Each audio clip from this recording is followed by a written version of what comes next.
Buenos días, según a todos. Hace que resuena, ¿no? A mí me han preguntado a hacer una exposición sobre si es posible desaparecer el SIDA en 15 años, en el 2030. Y antes que nada, por supuesto, quiero agradecer a SIDA haber invitado a estas jornadas, a este congreso, que siempre es un placer venir a casa, ¿no? Para mí esto es parte de mi casa. Y sobre todo también les dije el otro día, ¿no? Creo que es muy importante seguir manteniendo la lucha y estos congresos dan la visibilidad, las discusiones en temas todavía muy importantes, como tiene el título del congreso. Entonces, antes he visto una sesión, la sesión de prevención, y el doctor López ha hecho también otra pregunta y ha respondido con otras preguntas, ¿no? Creo que era más inteligente que yo, porque yo voy a intentar darles una respuesta más definitiva a la pregunta que me han hecho. Entonces, como te voy a dar, tengo que leer con lentes. Entonces, esta respuesta tiene dos respuestas. Esta pregunta, perdón, tiene... ¿Cómo pasa esto? Tiene dos respuestas muy sencillas, ¿no? Puede ser sí o no.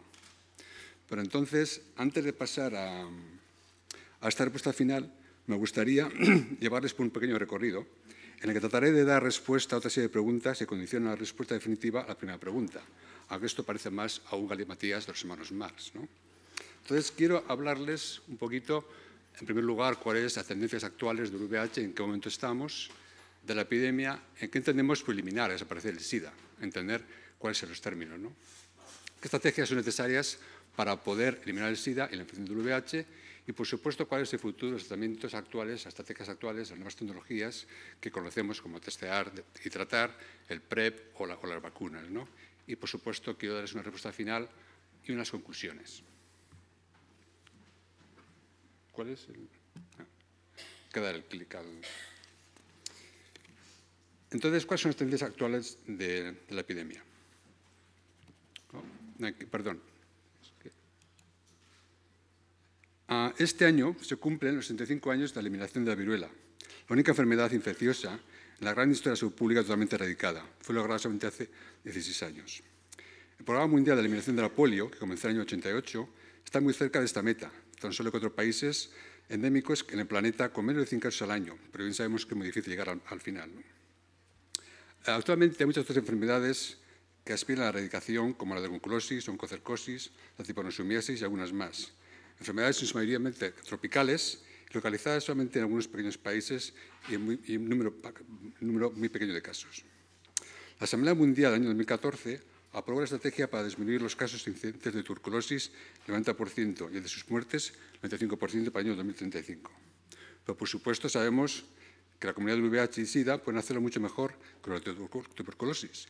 Y en cualquier caso de tuberculosis no podría ser eliminada sin antes no se elimina el SIDA. Así que en el año 2014, UNUSIDA y sus asociados aprobaron una estrategia de terminar con el SIDA en el año 2030. Como pueden ver ustedes, eliminar, erradicar, solamente conceptos se manejan en muchos países, en muchos programas de la OMS. Por lo tanto, esto se puede lograr con la OMS y los países asociados. Pero como dicen los ingleses, el diablo está en los detalles. Porque me gustaría, antes de continuar, aclarar estos conceptos básicos de salud pública para que todos sabemos un buen lenguaje. ¿Qué es el control? En salud pública, el control es cuando una enfermedad se ha reducido a un nivel de su incidencia, morbilidad y mortalidad que es localmente aceptable. Claro que hay que definir qué es aceptable. La eliminación, por el contrario, es cuando se reduce a cero la incidencia o la infección en una zona geográfica determinada. La erradicación virtual es la reducción de la enfermedad a un nivel tan bajo que no supone ya una enfermedad de la salud pública. La erradicación es, por el contrario, la reducción permanente a cero en todo el mundo de la incidencia de la infección. Por lo tanto, cuando se habla de desaparición del SIDA, hay que tener en cuenta, y si hablamos claramente de control o erradicación. Y al final volveremos sobre estos temas. Entonces, ¿en qué nivel estamos con la epidemia del SIDA? Las grandes cifras de la epidemia del SIDA, del VIH, no han cambiado mucho en los últimos años. Los 35 millones de personas infectadas a nivel de todo el mundo, casi la mayoría están localizadas en África subsahariana, 5 millones en Asia del Pacífico y los casi 2 millones en América Latina. 2,3 millones en Norteamérica y los países centro y este europeos constituyen, en tercer lugar, los países más afectados. Solo los países de Europa Central y del Este y Asia Central han registrado una epidemia constante y creciente en los últimos años. A pesar de estas grandes cifras, el progreso ha sido considerable.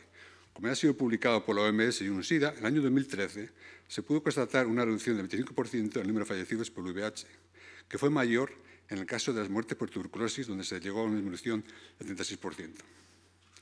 Pero no solamente se ha reducido la mortalidad, también los casos de nuevas infecciones registraron una disminución del 15% en adultos, hasta dejarla a 2,1 millones y 40% de casos de nuevas infecciones en el caso de niños, donde llegaron a 240 infecciones infantiles en el año 2013. Todo esto, sin duda alguna, se ha traducido en una inversión de la curva de la esperanza de vida de media en muchos países.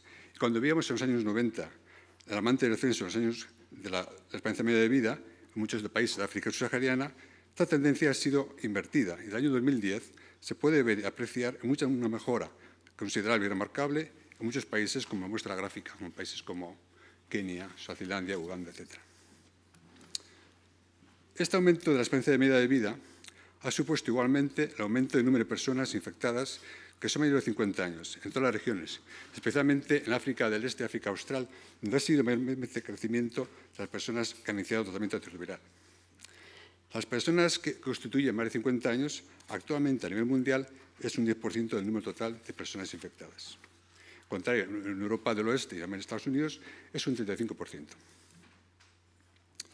Esta mejora de los principales indicadores de salud pública ha sido influenciada, sin duda alguna, por el aumento del número de personas que están en tratamiento antirretroviral, que ha pasado de unos 200.000 personas en el año 2002 hasta los 13,4 millones en el año 2014.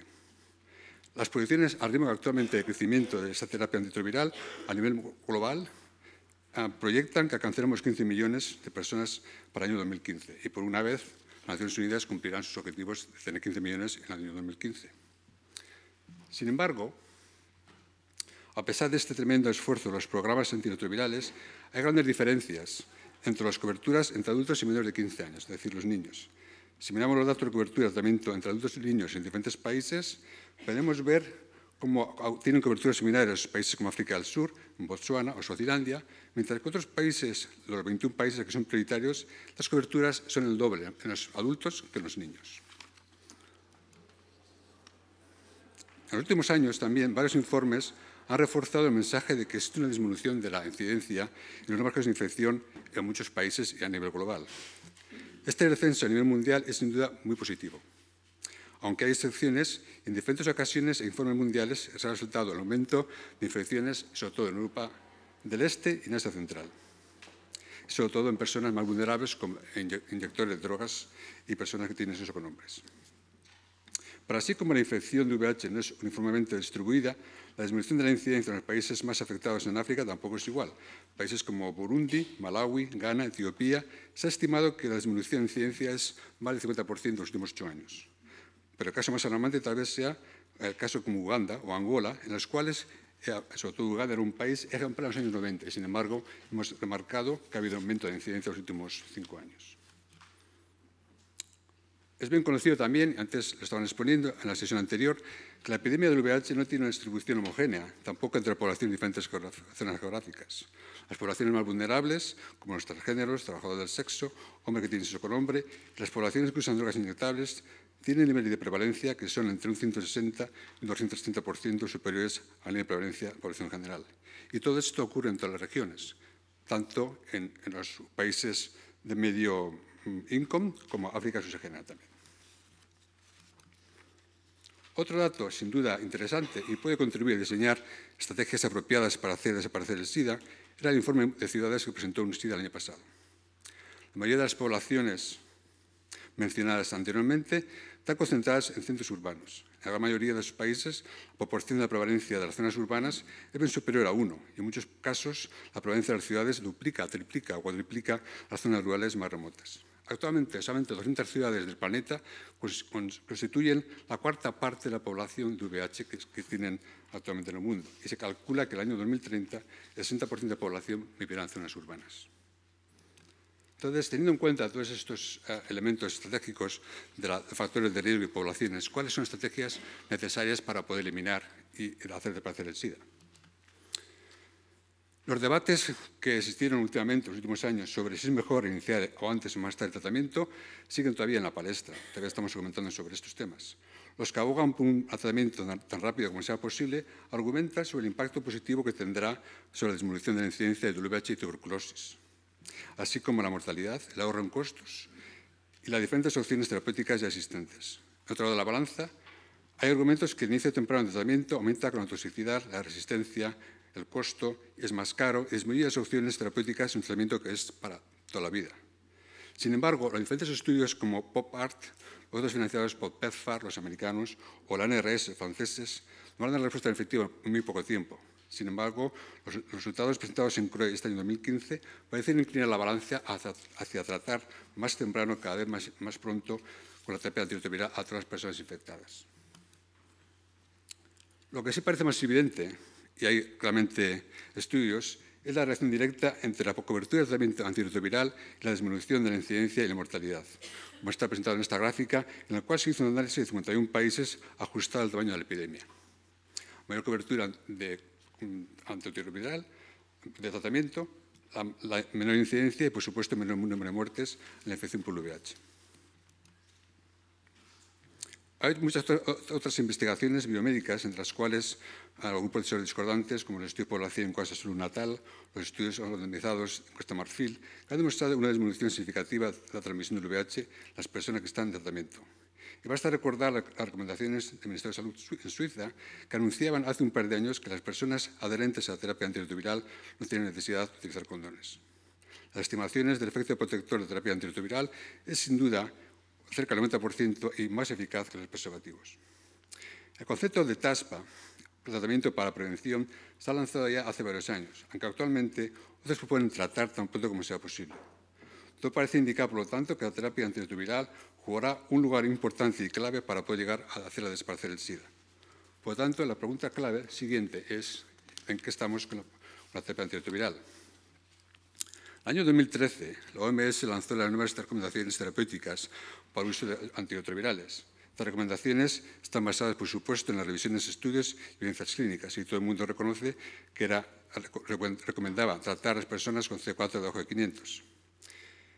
Si tomamos en cuenta estas recomendaciones y todos los países las adaptaran siguiendo los criterios clínicos CD4, las poblaciones como ser discordantes, tuberculosis, etc., aproximadamente 28,6 millones de personas requerirían recibir tratamiento antirretroviral actualmente. Esto representa casi el 87% de las personas infectadas con VIH a nivel mundial. Es decir, que hay una diferencia entre 14 millones de personas, si tomamos en cuenta las recomendaciones de la OMS y actualmente lo que hay en el mundo, ¿no? Que son 14 millones. En octubre del año pasado, UNUSIDA, en una reunión de consenso y teniendo en cuenta diferentes factores y variables, presentó lo que se conoce con los 3 90%, que serían los requisitos para poder terminar la epidemia para el año 2030. 90% de reducción de las nuevas infecciones, 90% de reducción del estigma y la discriminación y 90% de reducción de mortalidad debido al SIDA. Consiguiendo estos objetivos, según UNUSIDA y la OMS, la infección del VIH podrían ser llevados hasta un control, donde ya no presentase una amenaza para la salud pública. A través de esos objetivos, la OMS y UNUSIDA están presentando un nuevo paradigma en la lucha contra la infección del VIH. Utilizando el marco conceptual de la cascada de tratamiento, se propone que el 90% de las personas del total de personas infectadas hayan sido diagnosticadas. El 90% de personas diagnosticadas estén bajo tratamiento antirretroviral y el 90% de estas personas en tratamiento estén con una carga viral suprimida, lo que en términos estadísticos significa sería el 90%, 81% y 83% respectivamente. Todo esto a nivel global. Pero estas ideas no son nuevas. Ya en el año 2009, Granich y sus colegas presentaron diferentes escenarios sobre el impacto de los cambios de recomendaciones de tratamiento antirretroviral y comparaban los escenarios de intervención, las recomendaciones de la época de tratar a las personas con CD4 por debajo de 350 y todas las personas infectadas que se conocen como la estrategia de testear y tratar. Solo con la estrategia de tratar a todas las personas infectadas se llegaba a una incidencia por debajo del 0,05 personas por año. Aplicando este mismo modelo en África del Sur, el país con mayor número de personas infectadas por los 6 millones de infectados en todo el país, llegaban a conclusiones similares, pero tal vez con una nota más precavida, pues sus estimaciones se alargaban hasta el año 2050. La información disponible en el año 2009, cuando fueron desarrolladas estos modelajes, era mucho más limitada a lo que existe actualmente. La única manera de poder ver el futuro con cierta relativa claridad es acudiendo a los modelajes y usando los modelos actuales con mejor información empírica y evidencia de los países de cómo pasan los programas actualmente. Entonces, como no tenemos una bola de cristal, tenemos que hacer siempre un modelaje, pero con muchos mejores datos y mejores modelos. Y gran parte de las predicciones y modelajes presentados por Naciones Unidas están basados en datos recogidos de evidencias clínicas, estudios y datos de los países. Entonces, conocemos los impactos de los estudios y las estrategias posibles en el estudio de investigación. Por lo tanto, la pregunta es, ¿qué pasaría con nuevas estrategias y tecnologías? El Instituto Avenir ha desarrollado lo que fundamentalmente son los diferentes escenarios teniendo en cuenta los progresos, las diferentes intervenciones en los programas de prevención materno-infantil, las poblaciones discordantes, más vulnerables, las coberturas existentes en estos programas y sus proyecciones de tiempo teniendo en cuenta las últimas tendencias de respuestas nacionales. Estos diferentes escenarios están basados en los diferentes datos obtenidos de investigaciones clínicas, así como ese efecto en la transmisión sexual y vertical. Y, por último, las diferentes coberturas de programas que deben alcanzarse en el año 2015 y 2020 y que se representa la parte izquierda de la diapositiva. Así, por ejemplo, la cobertura de pacientes que llegan con un CD4 por debajo de 500 debería ser al menos 90% en el año 2020 y valores algo más bajos, como 80% para las coberturas como parejas discordantes, niños, embarazadas y pacientes con tuberculosis. Esta diapositiva representa el número de personas que recibirían tratamiento antirretroviral comparando los dos escenarios. En azul está representado la tendencia actual de crecimiento anual de personas que entran en tratamiento que alcanzaría cerca de 20 millones de personas en el 2050. Esto sin cambios en la estrategia actual. En color naranja, por el contrario, si se alcanzasen los objetivos del marco de inversión propuesto anteriormente con la cobertura del 90% en el año 2020, llegaríamos a cerca de 28 millones de personas en tratamiento para el año 2020, lo que es constata lo necesario actualmente. Si comparamos nuevas infecciones con la cobertura actual y sus tendencias en otros cambios, a pesar de una tendencia estable tras la incidencia y el número de nuevas infecciones, tendría todavía una dirección opuesta, puesto que hay un crecimiento poblacional en todos los países. Por el contrario, con el marco de inversión mejorado y con los supuestos presentados anteriormente, el número de nuevas infecciones disminuiría rápidamente hasta llegar al 83% en el año 2050, lo que presentaría menos de 15.000 personas infectadas por año. Sin embargo, si tomamos en cuenta otras posibles intervenciones, como tratar inmediatamente después del diagnóstico, la expansión del PrEP a gran escala, las vacunas o combinación de todas estas intervenciones, si desarrollan dos escenarios, los resultados son muy diferentes. El mejor de los escenarios posibles, con todas las combinaciones de todas las estrategias conocidas, el número de nuevas infecciones descendería hasta 250.000 personas en el año 2030 y por debajo de las 100.000 en el año 2050. El impacto de la mortalidad de estos mismos escenarios es de alto impacto y, en el mejor de los casos, con la combinación de todas las intervenciones conocidas y estrategias actualmente que son eficaces, el número de muertes debido al VIH descendería hasta alrededor de 30.000 personas anuales en el año 2050, pero sería del orden de medio millón en el año 2030.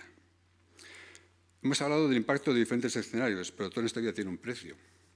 Y los escenarios presentados tienen un coste adicional importante.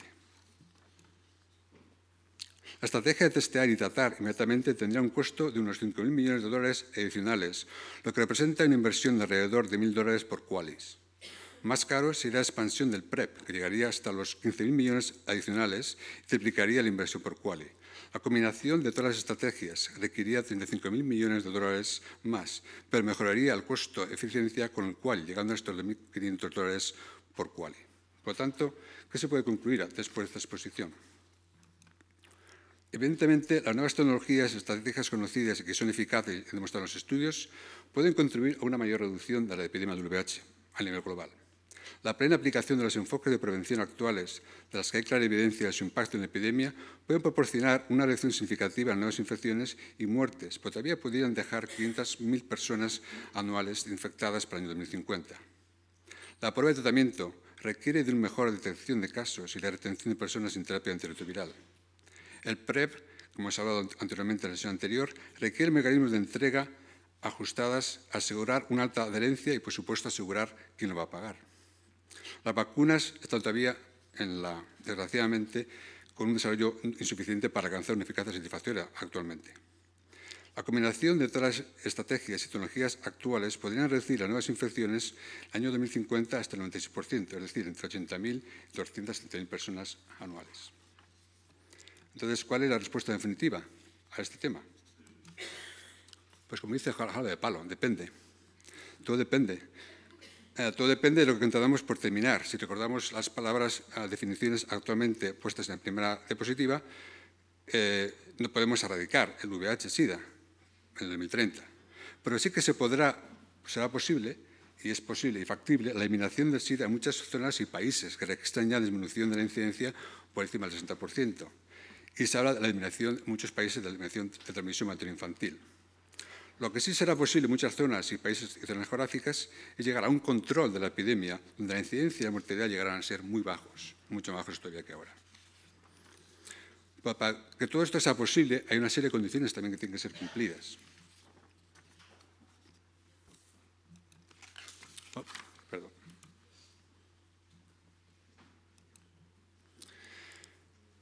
Hay que proveer los servicios esenciales en tiempo correcto. Hay que iniciar el tratamiento en adultos y niños más temprano. Hay que iniciar el tratamiento inmediato para las personas más vulnerables a riesgo de infección del VIH, los infectados con tuberculosis y, sobre todo, también parejas discordantes. Hay que hacer el testeo temprano para los niños expuestos, sobre todo en África, a la infección del VIH con una referencia rápida a los servicios de tratamiento de los niños infectados. Hay que acelerar el aumento de los servicios necesarios para poder llegar a un control sostenible de la epidemia del VIH tan pronto como sea posible. La prevención de las nuevas infecciones, sobre todo en mujeres jóvenes en África y grupos más vulnerables a nivel mundial, asegura que todas estas personas impactadas por la epidemia, infectadas por VIH, llegan a ser atendidos y alcanzan los programas antirretrovirales. Pero también para esto hay que asegurarse que las intervenciones y las tecnologías técnicas actuales se hacen en los lugares adecuados y en el tiempo preciso. Las intervenciones esenciales que se conocen actualmente que son eficaces tienen que ser apropiadas al contexto y al tipo de epidemia y las poblaciones adecuadas. Hay que hacerlos en el lugar adecuado, hay que focalizar, y en África tenemos casos muy claros, en las zonas geográficas apropiadas con alta prevalencia. Hay que alcanzar, por supuesto, a las poblaciones más vulnerables, como es el título y el lema del Congreso de estos días. Hay que hacerlo en el tiempo preciso. Hay que prevenir las nuevas infecciones entre las poblaciones y zonas con prevalencias más altas. Hay que asegurar que las recomendaciones actuales, como su prevención y tratamiento, son las más recientes. Y, por supuesto, hay que mapear todo lo que es la prevalencia, la incidencia y el impacto de las intervenciones para poder mejorar los programas y ser más eficientes y eficaces. Y para terminar, recordar un antiguo jefe mío, Jonathan Mann, que fue el que empezó realmente a discutir y a poner en la palestra lo que eran los derechos humanos. Entonces sabemos que el VIH no es una interacción de un virus y una persona. Y Jonathan Mann decía esto hace ya casi 30 años. El progreso en la nueva salud pública está basado en la conciencia de que los factores sociales determinan, más que cualquier otra cosa, quién vive y quién muere, de qué y cuándo. Requiere un mayor desarrollo de análisis de los derechos humanos y métodos de acción. Del mismo modo, los derechos humanos contemporáneos buscan comprender cómo avanzar en el bienestar humano en diversos escenarios de la vida real. Tiene que estar basados en una comprensión más sofisticada de estado de salud y sus realidades. Por tanto, quisiera decir que creo que sí que es posible hacer desaparecer el SIDA en 15 años y es factible, pero depende sobre todo de todos nosotros. Muchas gracias.